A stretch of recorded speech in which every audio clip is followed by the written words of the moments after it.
During World War II, there was a gardening secret so effective that families grew food through winters that should have starved them. No fertilizer deliveries, no garden centers, no chemical inputs, just knowledge passed through whispers in occupied territories and scribbled in notebooks by people who knew that forgetting meant hunger. Gardens built with this method produced vegetables for decades without adding anything.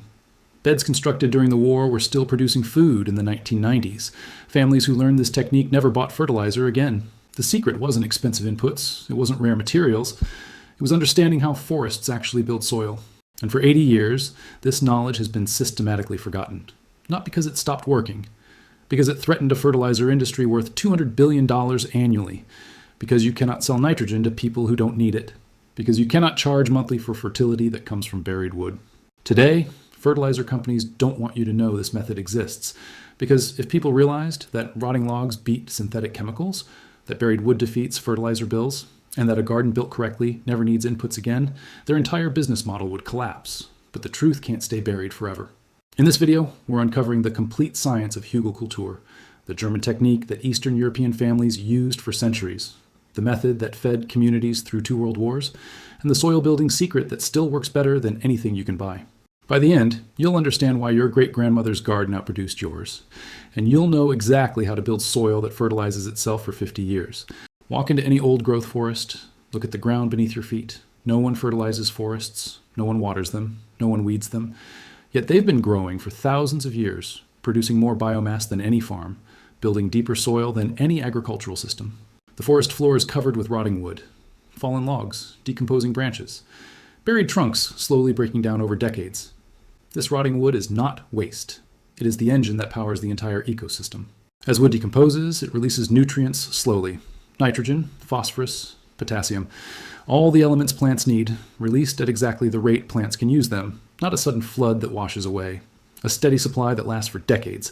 The wood also holds water. A single rotting log can absorb 300 to 500% of its weight in moisture. During drought, that water releases slowly into surrounding soil. During floods, the wood absorbs excess. The forest floor is a giant sponge that buffers every extreme.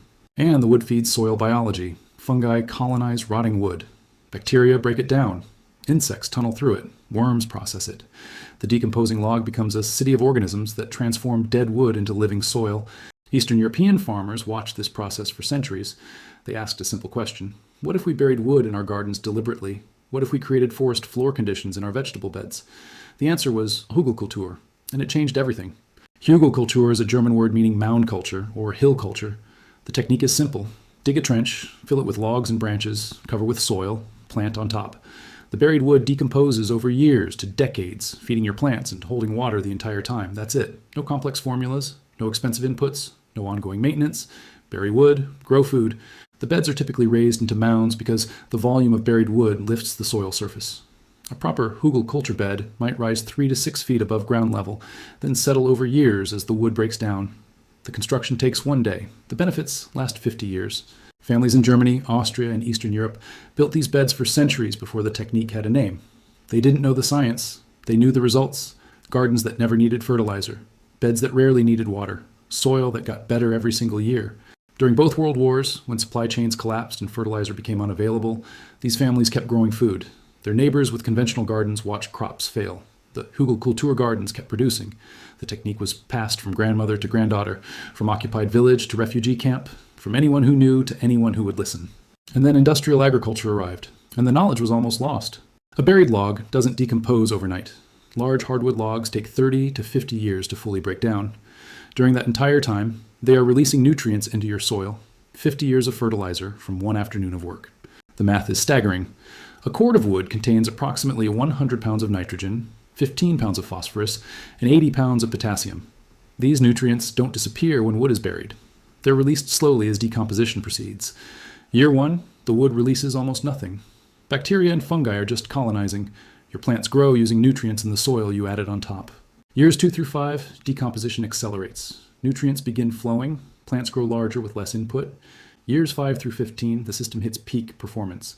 The wood is soft and spongy, releasing nutrients rapidly while holding enormous amounts of water. Gardens enter a golden period where everything grows explosively.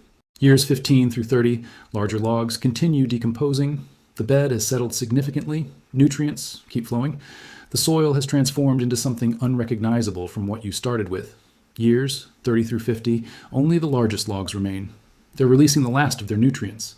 The soil is now so rich, so alive, so self-sustaining that it barely matters. By year 50, the wood is gone, but the soil it created remains. The biology it fed continues cycling nutrients. The structure it built keeps functioning. 1 day of work, 50 years of fertility, 0 fertilizer bills.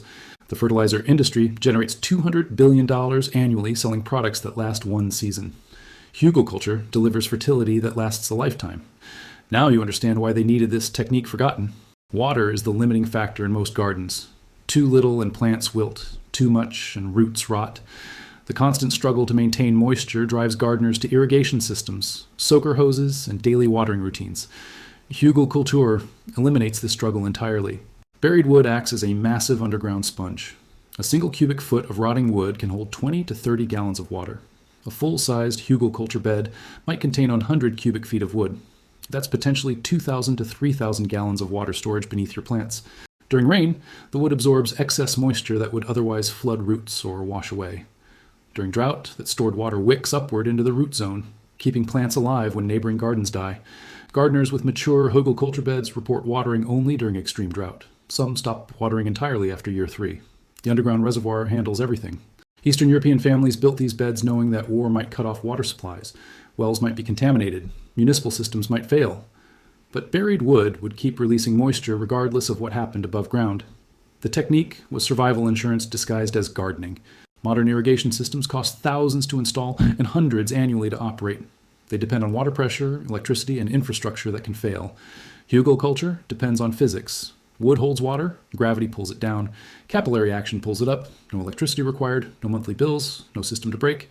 Here's where the science gets interesting. And here's what fertilizer companies hope you never learn. Fresh wood is high in carbon and low in nitrogen.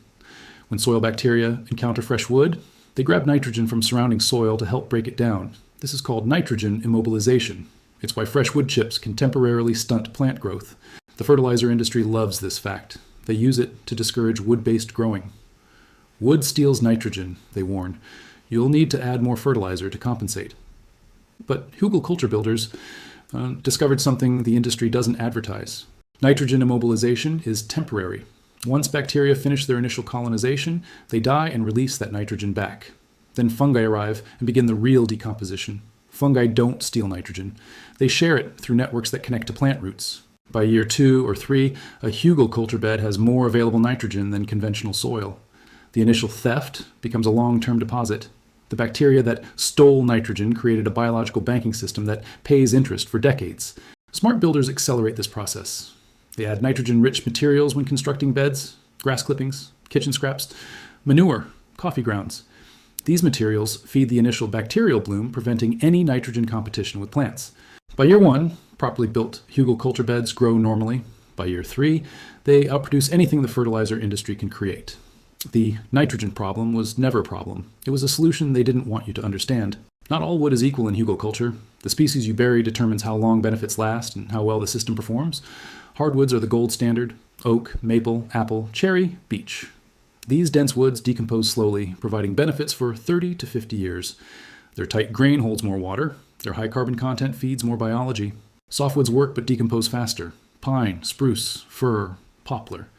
These might provide 10 to 20 years of benefit. They're worth using if hardwood isn't available, but they're not the first choice. Some woods should be avoided entirely. Black walnut contains juglone, a compound toxic to many garden plants. Cedar and redwood contain natural preservatives that slow decomposition and may inhibit growth. Treated lumber contains arsenic and other poisons that leach into soil. Never bury these. The best hugelkultur beds combine multiple wood types and sizes. Large logs on the bottom for long-term structure. Medium branches in the middle for medium-term nutrients. Small twigs and brush on top for quick decomposition and early fertility. The combination creates waves of nutrient release, quick fertility from small material in year 1, medium-term fertility from branches in years 3 through 10, decades of fertility from logs that last a lifetime. World War II survivors used whatever wood was available. Bombed buildings provided lumber, destroyed orchards provided fruit wood. Forests damaged by artillery provided logs.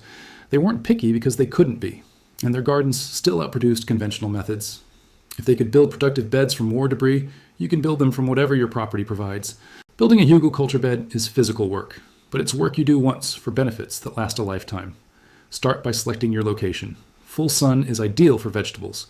Partial shade works for many crops. The bed will be permanent, so choose carefully. Mark your bed dimensions. Traditional hugelkultur. Beds run 3 to 6 feet wide and as long as you want. 4 feet wide is practical. You can reach the center from either side without stepping on the bed. Dig a trench 12 to 18 inches deep. Set the soil aside. You'll use it later. The trench increases total wood volume and improves stability. Place your largest logs in the bottom of the trench. Pack them tightly. Fill gaps with smaller pieces. You want maximum wood contact with minimum air pockets. Add a layer of medium branches on top of the logs, then smaller branches and twigs, then leaves, grass clippings, kitchen scraps, or other nitrogen-rich materials. This green layer prevents first-year nitrogen issues. Cover everything with the soil you removed plus any additional soil, compost, or organic matter available. The soil layer should be at least 6 to 8 inches thick. Shape the bed into a mound. The peak might rise 3 to 6 feet above ground initially. It will settle significantly over the first few years. Plant immediately. The bed is ready. Seeds and transplants can go directly into the soil layer. Roots will eventually reach the decomposing wood and tap into the nutrient reservoir. 1 day of work, 50 years of harvests. Honesty requires explaining what year 1 actually looks like. Setting proper expectations prevents disappointment. In year 1, the bed is mostly air. The wood hasn't absorbed water yet. The logs haven't settled. The soil layer is thin and can dry quickly. Water more frequently the first year. The wood is learning to be a sponge. Until it fully saturates, surface soil will dry faster than mature beds. Expect normal growth, not explosive growth. The nutrient cycling hasn't fully engaged. Plants will grow like they would in any decent garden soil. The magic comes later. Watch for settling. The bed will shrink as wood compresses and air pockets collapse. You may need to add more soil or mulch to maintain planting depth. By year 2, everything changes. The wood has absorbed water. Fungi have colonized. Bacteria have cycled nitrogen. The bed holds moisture better than any conventional garden. Growth accelerates noticeably. By year 3, the system hits its stride. Experienced hugelkultur gardeners report yields 2 to 3 times higher than conventional beds. Water requirements drop to nearly zero. Plants grow larger with less effort. This is what the fertilizer industry fears. A system that starts normal and becomes exceptional. A method that improves every year while their products wash away every rain. Patience in year 1 is rewarded with decades of abundance. Hugelkultur beds excel at certain crops. Understanding which plants benefit most helps maximize the system. Heavy feeders love hugelkultur: tomatoes, squash, corn, cucumbers, melons. These nutrient-hungry plants find endless supplies in decomposing wood. Gardeners report tomato plants 8 to 10 feet tall on mature beds, squash vines that run 30 feet, cucumber yields that overwhelm families. Perennials established permanently. Berry bushes planted on hugelkultur beds develop deeper roots and produce larger harvests than conventional plantings. Asparagus beds, built on buried wood, produce for 30 years or more.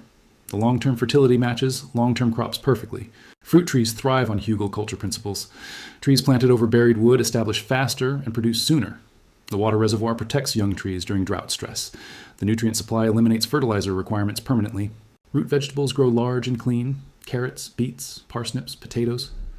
The loose, rich soil of mature beds allows roots to expand without obstruction. Steady moisture prevents cracking and splitting. Even nitrogen-fixing crops benefit. Beans and peas don't need the nitrogen, but they appreciate the water retention and soil biology. They add nitrogen to a system already abundant with it. The only plants that struggle are those requiring poor soil. Lavender, rosemary, some native wildflowers. These plants evolved in lean conditions and may grow excessively lush on hugelkultur beds. For these, conventional poor soil is better. Everything else grows better on buried wood than anything the fertilizer industry offers. Let's do the math. The fertilizer industry hopes you never attempt. A typical backyard garden requires $200 to $400 in fertilizer annually. Nitrogen, phosphorus, potassium, micronutrients, applied multiple times per season, purchased every year. Over 50 years, that's $10,000 to $20,000 in fertilizer alone. A hugelkultur bed requires one investment. The wood is often free. Fallen trees, neighbor's yard waste, tree trimmer debris, municipal wood chip piles. The labor is your own. The ongoing cost is zero. Even if you purchased wood, a cord of logs costs $200 to $400. That same cord provides 50 years of fertility, $4 per year versus $400 per year. But the savings compound beyond fertilizer. Water costs drop dramatically. Mature hugelkultur beds need almost no irrigation. Conventional gardens might require $100 to $300 annually in water during summer months. Multiply by 50 years. Soil amendment costs disappear. No more buying compost, peat moss, or soil conditioners. The decomposing wood creates these materials in place. Pesticide costs often drop. Healthy soil grows healthy plants. Healthy plants resist pests. The biological diversity in hugelkultur beds includes pest predators. Many gardeners report eliminating pesticide use entirely.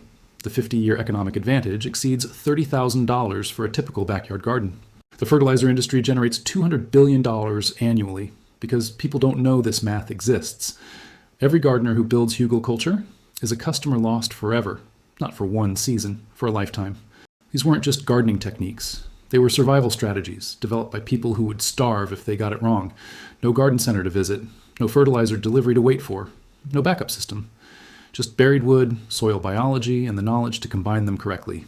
And here's what the fertilizer industry doesn't want you to understand. This method isn't outdated, it's superior. A properly built hugelkultur bed keeps producing when supply chains fail. A garden dependent on fertilizer becomes barren the moment deliveries stop. Our great-grandmothers could grow food through any crisis. We can grow only until the next purchase. Modern gardeners forgot this technique because forgetting made corporations money. Every permanent soil system abandoned is a fertilizer sold. Every self-sustaining bed converted to dependency is a customer created. The industry profits from your annual purchases. For 80 years, they've been winning. Gardens have become more dependent, not less. Fertilizer use has increased every decade. Soil health has declined across the world. Corporate control has become total. But knowledge can't be killed forever. The principles haven't changed. Wood still decomposes. Nutrients still release. Water still stores in rotting logs. And forests still build soil without anyone selling them inputs. The next time supply chains fail, two kinds of gardeners will exist. Those watching empty beds in gardens that needed products that stopped arriving, and those harvesting food from soil that never needed anything except buried wood. If this knowledge matters to you, subscribe now. Share this with everyone still buying fertilizer they don't need, because the techniques your great-grandmother knew are still the techniques that work. I'll see you in the next video.